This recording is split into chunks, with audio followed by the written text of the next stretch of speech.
BSc part second online classes में आपका स्वागत है। आज अपन बात कर रहे हैं भारत में सड़क तंत्र।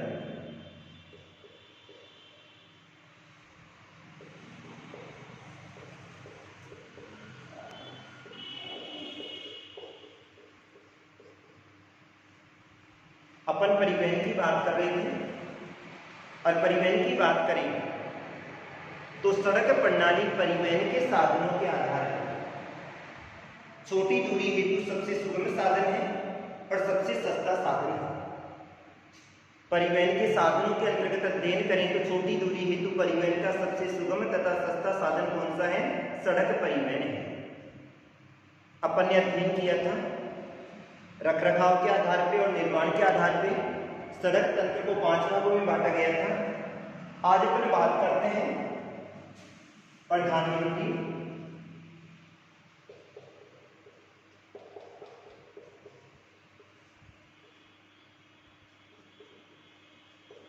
ग्रामीण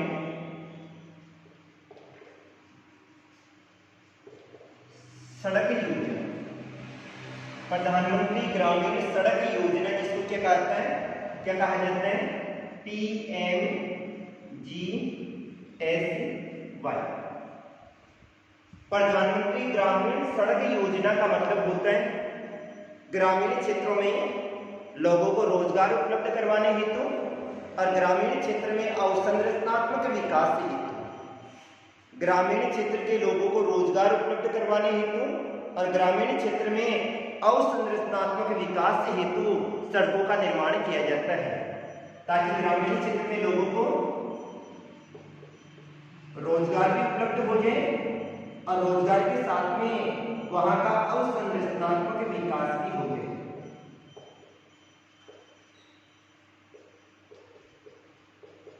इसके अंतर्गत विभिन्न ग्रामीण क्षेत्रों को आपस में जोड़ा जाता है और ग्रामीण क्षेत्रों को आपस में जोड़ने के साथ में उनको नजदीकी हेडक्वार्टर से भी जोड़ा जाता है। इस योजना को कब लागू किया गया था? अर्थात इस योजना का जो निर्माण है और रोजगार उपलब्ध किसके द्वारा किया जाता है? केंद्र सरकार के द्वारा संचालित योजना है। किसके द्वारा है? केंद्र सरकार द्वारा संचालित योजना है। इस योजना के अंतर्गत 46,800 गांवों हेतु गांव में इस प्रकार की सड़कों का निर्माण किया गया था और सड़कों की लंबाई कितनी थी? 1,46,000 किलोमीटर यानी लंबी सड़कों का निर्माण किया गया था। और इसी योजना के अंतर्गत 48 करोड़ राशि लोगों को रोजगार के लिए दी गई थी। प्रधानमंत्री ग्रामीण सड़क योजना PMGSY, इस योजना का जो निर्माण किया गया था, ये योजना का जो संचालन किया जाता है वो किसके द्वारा किया जाता है? केंद्र सरकार के द्वारा किया जाता है। केंद्र सरकार द्वारा संचालित इस योजना के लिए संपूर्ण भारत के 46,800 गांवों के लिए 1,46,000 किलोमीटर लंबी सड़क का निर्माण किया गया था और जिसके लिए लोगों को रोजगार उपलब्ध करवाने हेतु कितने पैसे वहन किए गए थे? 48 करोड़ रुपए की राशि वहन की गई थी। अब अपन अध्ययन करते हैं भारत के प्रमुख राष्ट्रीय राजमार्ग। भारत के प्रमुख राष्ट्रीय राजमार्गों का अध्ययन करें तो सबसे पहले आता है NH वेस्ट। कौन सा है? NH वेस्ट है जो कि दिल्ली से प्रारंभ होता है और पाकिस्तान की बॉर्डर तक जाता है। प्रमुख राष्ट्रीय राजमार्गों में सबसे पहले आता है दिल्ली से पाकिस्तान जाने वाला NH वेस्ट आता है जो कि दिल्ली से अंबाला, अंबाला से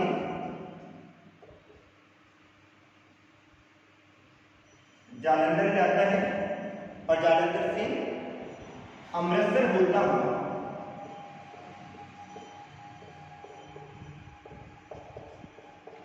इंडो पाक बॉर्डर तक जाता है।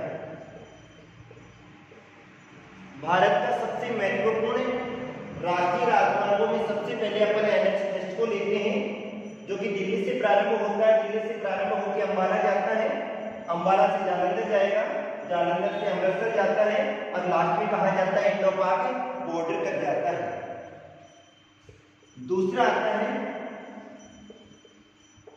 राष्ट्रीय राजमार्ग संख्या सेकंड NH सेकंड, जो कि कहां से कहां तक जाता है, दिल्ली से कोलकाता जाता है। दिल्ली से कहां जाता है, कोलकाता जाता है। अर्थात ये वाला कहां से प्रारंभ होगा, तो ये वाला दिल्ली से प्रारंभ होता है, दिल्ली के बाद में मथुरा जाता है, मथुरा से कहां जाएगा, कानपुर जाएगा,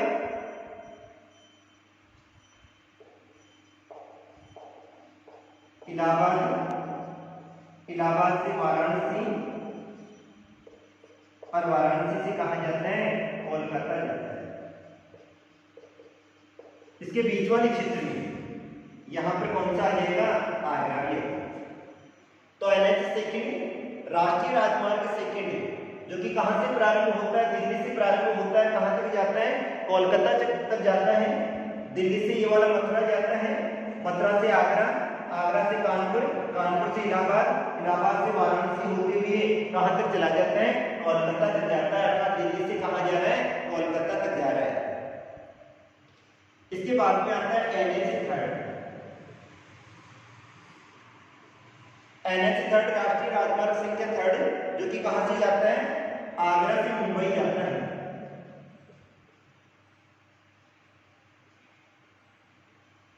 कहां से कहां तक जाएगा, आगरा से मुंबई तक जाता है। मध्यवर्ती स्थानों में कौन कौन से आ जाएंगे, आगरा आ जाएगा, आगरा के बाद में ग्वालियर आ जाएगा, ग्वालियर से ये वाला नासिक जाता है और नासिक से कहां तक जाता है, मुंबई तक जाता है।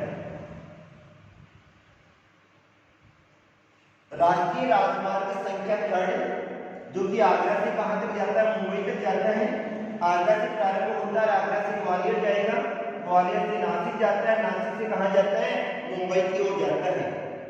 इसके बाद में आता है चौथा NH फोर्थ राष्ट्रीय राजमार्ग संख्या फोर्थ। ये वाला कहां से कहां तक जाता है, थाने से चेन्नई तक जाता है।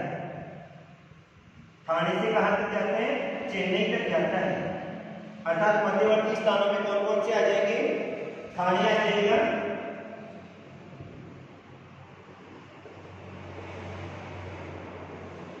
थाने के बाद में कौन सा आएगा, पुणे आ जाते हैं, पुणे के बाद में बंगलोर आ जाएगा और बंगलोर के बाद में कौन सा आएगा, चेन्नई आता है।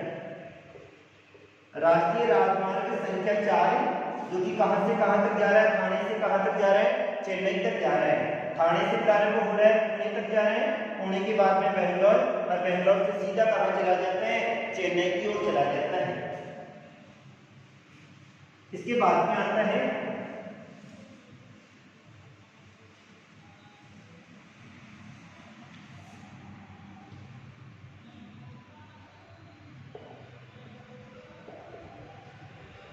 NH 5 राष्ट्रीय राजमार्ग संख्या 5, जो कि कहां से कहां तक जाता है, कोलकाता से चेन्नई। राष्ट्रीय राजमार्ग संख्या 5, जो कि कहां से कहां तक जाता है, कोलकाता से कहां तक जाता है, चेन्नई तक जाता है। इसके बाद में NH 6 आएगा। ये वाला NH 6 इसी के भाग के अंतर्गत आता है और ये कहां जाता है, कोलकाता से धुलिया तक जाता है। धुलिया या धुली तक जाता है। 6 हो गए।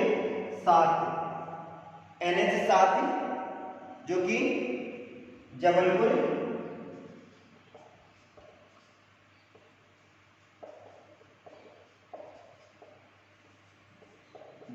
से कहां जा रहा है, नागपुर,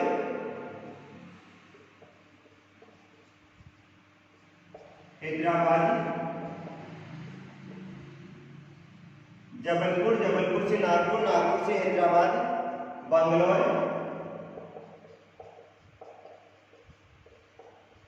मदुरै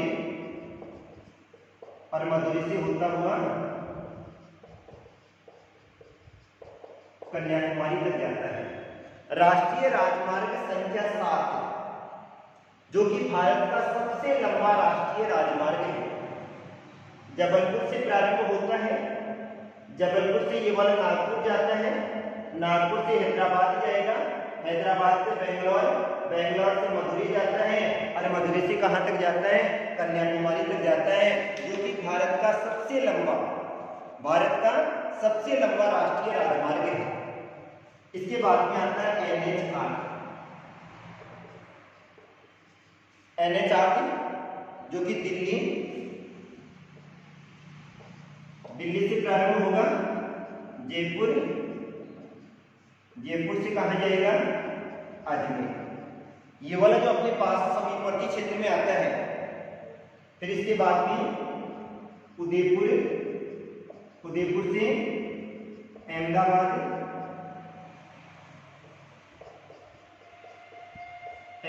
से होता हुआ कहाँ चला जाएगा, वडोदरा, और वडोदरा से होता हुआ कहाँ चला जाता है, मुंबई तक चला जाता है। NH8 जिसको वर्तमान में 4 लेन और 6 लेन के रूप में यानी इसको कन्वर्ट कर दिया गया है। अबाधित रूप से यातायात के संचालन हेतु फ्लाईओवर का निर्माण किया गया है, पुलों का निर्माण किया गया है, जो कि दिल्ली से प्रारंभ होता है, मुंबई तक जाता है, दिल्ली से जयपुर, जयपुर से अजमेर, अजमेर से उदयपुर, अहमदाबाद, वडोदरा और वडोदरा से होता हुआ कहाँ जाता है, मुंबई तक जाता है। इसके बाद में आता है NH9 जो कि कहाँ से कहाँ तक जाता है, दिल्ली से प्रारंभ होता है और दिल्ली से होता हुआ कहाँ तक जाता है, लखनऊ तक जाता है। दिल्ली से कहाँ जाता है, लखनऊ तक जाता है। ये तो थे अपने राष्ट्रीय राजमार्ग। सड़क परिवहन कंप्लीट। इसके बाद में आता है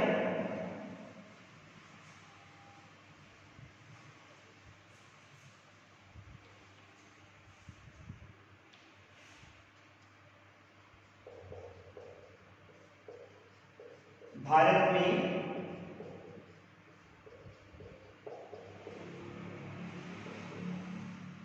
रेल परिवहन।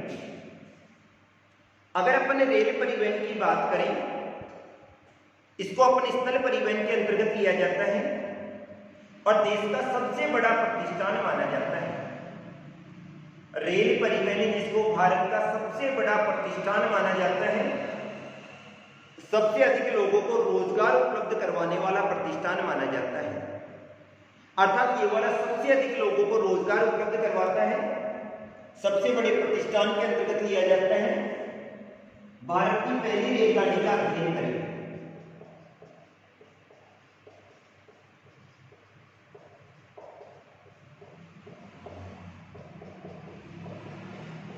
भारत की पहली रेलगाड़ी की बात करें तो भारत की पहली रेलगाड़ी 18 अप्रैल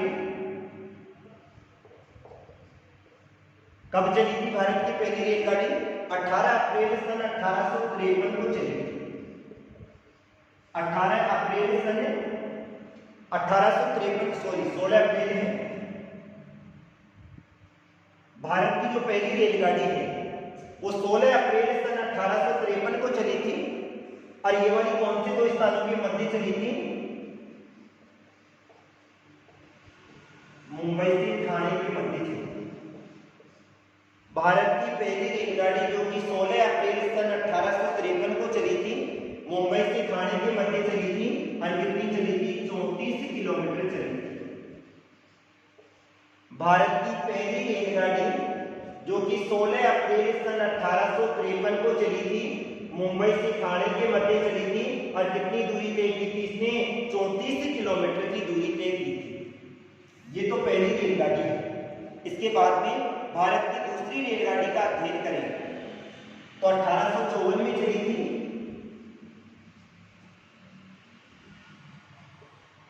किसके मध्य चली थी? कोलकाता से रानीगंज के मध्य चली थी, जो कि कोयला खदान है। तो कहां से कहां के मध्य चली थी? कोलकाता से रानीगंज के मध्य चली थी और दूरी कितनी थी तय की थी 180 किलोमीटर की दूरी इसने तय की थी। भारत की दूसरी रेलगाड़ी जो कि कोलकाता से रानीगंज के मध्य 180 किलोमीटर की दूरी के बीच चली थी। अब अपन अध्ययन करें लंबाई की दृष्टि से।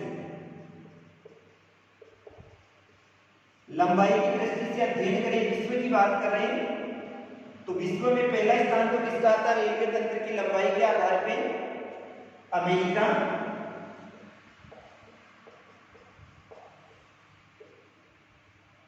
दूसरा स्थान चीन का आता है, तीसरा स्थान रूस का आता है और चौथा स्थान किसका आता है? भारत का। रेल तंत्र की लंबाई के आधार पर अध्ययन करें तो पहला स्थान अमेरिका का आता है, दूसरा स्थान चीन का आता है, तीसरा स्थान रूस का आता है और चौथा स्थान किसका आता है? भारत का आता है। भारतीय रेलवे सबसे अधिक लोगों को रोजगार देने वाला उपक्रम है और सबसे अधिक कितने लोगों को? कम से कम 16.3 लाख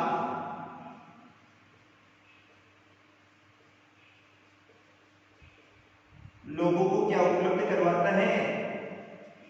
रोजगार उपलब्ध करवाता है। भारतीय रेलवे जो कि 16.3 लाख लोगों को प्रति वर्ष यानी रोजगार उपलब्ध करवाता है। अब अपन बात करें रेल तंत्र की लंबाई की बात करें।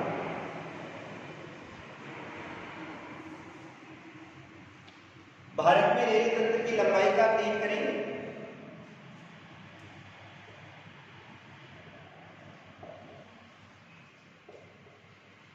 तो भारत में रेल तंत्र की जो लंबाई है वो कितनी है? 6,58,000 किलोमीटर है। 10,499 अपने पास में क्या है? इंजन है। भारतीय रेलवे के पास में 10,499 इंजन है और 66,392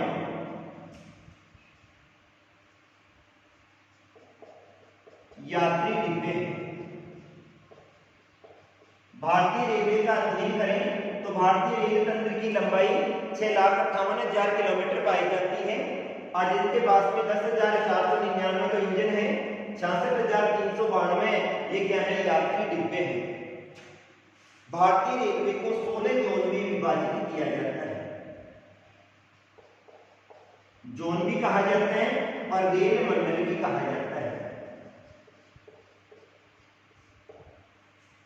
भारतीय रेल मंडल को 16 जोन में विभाजित किया जाता है, लेकिन 25 दिसंबर 2010 कब?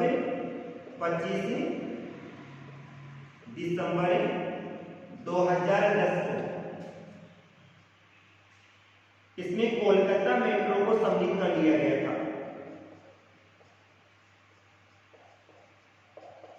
अतः बढ़ा के और 16 के स्थान पे +1 हो गया तो कितने मंडल हो गए?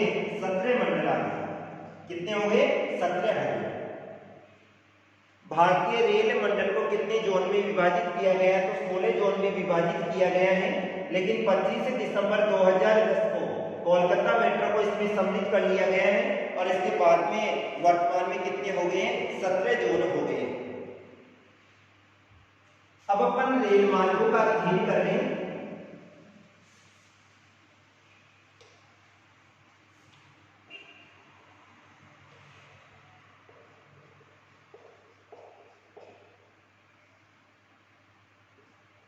रेल मार्ग को पटरी की चौड़ाई के आधार पे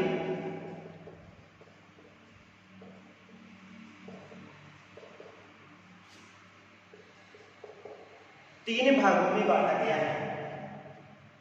सबसे पहले आती है बड़ी लाइन।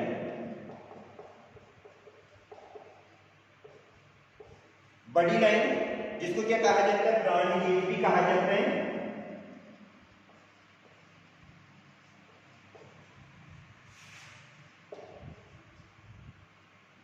दूसरे वाली जो आती है छोटी लाइन,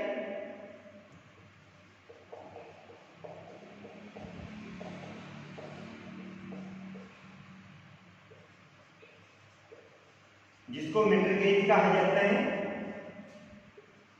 और तीसरी वाली जो आती है संकरी लाइन,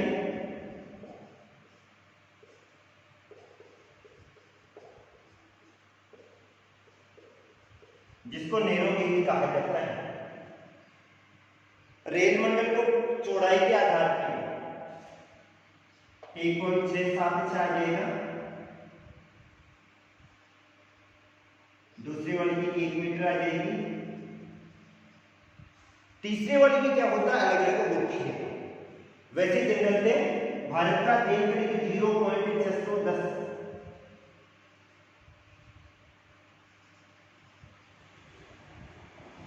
रेलों की पटरी की चौड़ाई के आधार पर भारतीय रेलवे को 3 भागों में बांटा गया है, बड़ी लाइन, छोटी लाइन और सकरी लाइन। बड़ी लाइन इसमें यानी 2 पटरी के बीच की जो चौड़ाई है, ये पटरी आ गई और ये पटरी आ गई, इन दोनों पटरी के बीच की जो चौड़ाई है वो कितनी पाई जाती है, 1.676 मीटर पाई जाती है। छोटी लाइन जिसमें कितनी पाई जाती है, 1 मीटर पाई जाती है। और सकरी लाइन है जिसमें कितनी है, 0.610 मीटर पाई जाती है। वर्तमान का अध्ययन करें तो इन सबको समान किया जा रहा है। सबको समान क्यों किया जा रहा है, क्योंकि स्थिति क्या पाई जाती है, जैसे यात्री ब्रॉड गेज की लाइन में बैठा है, आगे वाले स्थान पे जहां पे उतरना है और दूसरी में बैठना है, उससे आगे वाली लाइन अगर मीटर गेज में आ गई तो पहले सामान उतारना पड़ेगा, फिर दूसरी ट्रेन में चढ़ना पड़ेगा, फिर जाना पड़ेगा। अतः यात्रियों को असुविधा से बचाने हेतु सभी को किस में कन्वर्ट किया जा रहा है, ब्रॉड गेज में कन्वर्ट किया जा रहा है। इसके बाद में आता है एक मुख्य पॉइंट,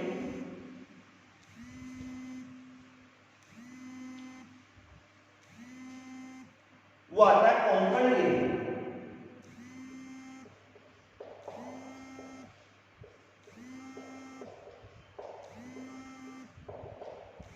कोंकण रेलवे जो कि रेलवे का एक अनूठा उदाहरण है, जो कि गोवा, महाराष्ट्र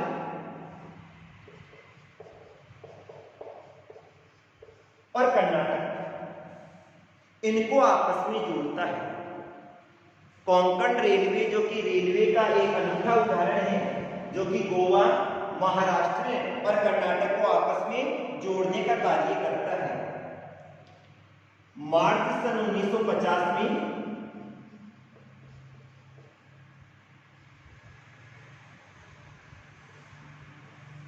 इस रेलवे का निर्माण कार्य प्रारंभ किया गया था।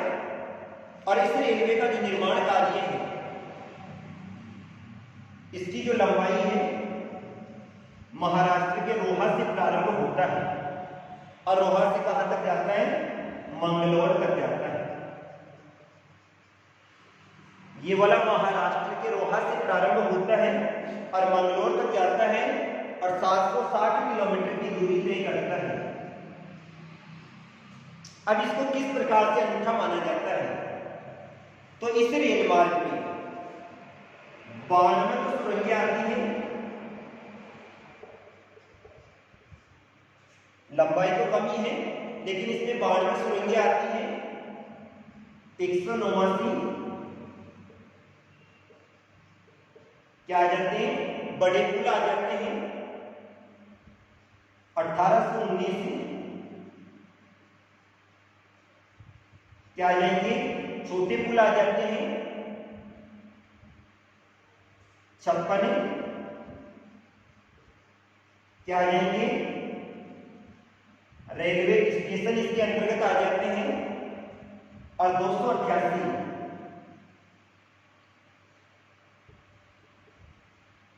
सड़क क्रॉसिंग आ जाते हैं।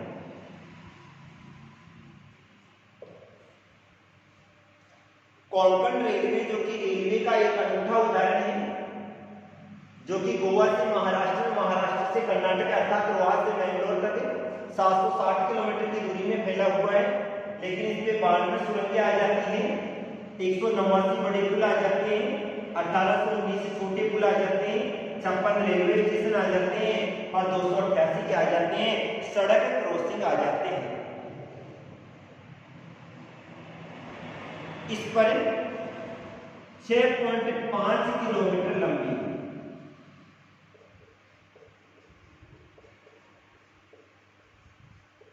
सुरंग का निर्माण कर दिया गया है, जो कि विश्व की सबसे लंबी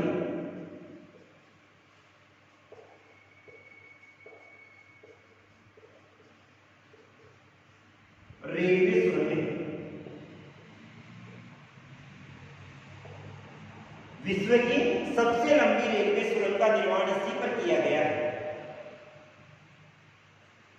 केरल तक इस पे रेलवे का संचालन किया जा चुका है, आगे इसको और भी बढ़ाया जाने की उम्मीद है। इसके बाद में आता है मेट्रो सेवा। तो मेट्रो सेवा कहाँ चल रही है? मुंबई में चल रही है, कोलकाता में चल रही है और वर्तमान में कहाँ पर है? जयपुर में क्या है? निर्माणाधीन है। तो आज के लिए इतना ही। Thank you.